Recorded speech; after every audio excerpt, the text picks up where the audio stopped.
Group পর্বে চিলির বিপক্ষে ম্যাচে পাওয়া চোট এখনো ভোগাচ্ছে লিওনেল মেসিকে। কোয়ার্টার ফাইনালে ইকুয়েডরের বিপক্ষে খেলতে পারবেন কিনা শঙ্কা ছিল তা নিয়েই। শঙ্কা কাটিয়ে মেসি খেলেছেনও সেই ম্যাচে, কিন্তু ছিলেন নিজের ছায়া হয়ে। এমনকি টাই ব্রেকারে নিজের শট থেকে গোল করতেও হয়েছিলেন ব্যর্থ। আর্জেন্টাইন অধিনায়কের চোট নিয়ে ধোঁয়াশা আর শঙ্কা যেন থামছেই না। এবার উঠেছে নতুন প্রশ্ন, সেমিফাইনালে কানাডার বিপক্ষে তিনি কি আদৌ খেলতে পারবেন?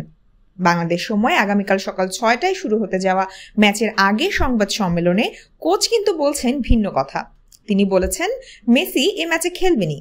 সংবাদ সম্মেলনে মেসিকে পাওয়া নিয়ে কোনো সন্দেহ নেই জানিয়ে স্ক্যালোনি বলেছেন, সে খেলার জন্য 99% ফিট। আমার কাছে কখনোই মনে হয়নি যে সে খেলার জন্য ফিট নয়। কোনো সন্দেহ নেই যে আগামীকাল খেলার জন্য সে যথেষ্ট পরিমাণেই ফিট আছে।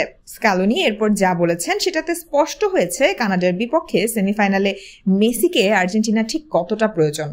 তিনি বলেন, আমার জন্য এই সিদ্ধান্তটা নেওয়া খুবই সহজ, কারণ এটা সহজ একটা সিদ্ধান্ত। মেসি যদি ফিট থাকে তাহলে খেলবে, আর মেসি যদি ফিট নাও থাকে তাহলে শেষ 30 মিনিট আমি তাকে খেলাবো। খুবই সহজ একটি ব্যাপার। কিন্তু পুরো ফিট না হয়েও ইকুয়েডরের বিপক্ষে খেলে তো তেমন কিছু করতে পারলেন না মেসি। সেমিফাইনালেও যদি এমনটাই হয়? এমন এক প্রশ্নের উত্তরে কোচ বলেছেন, মেসি খেললে তার সর্বোচ্চটাই দেবেন, সে বিশ্বাস তার আছে।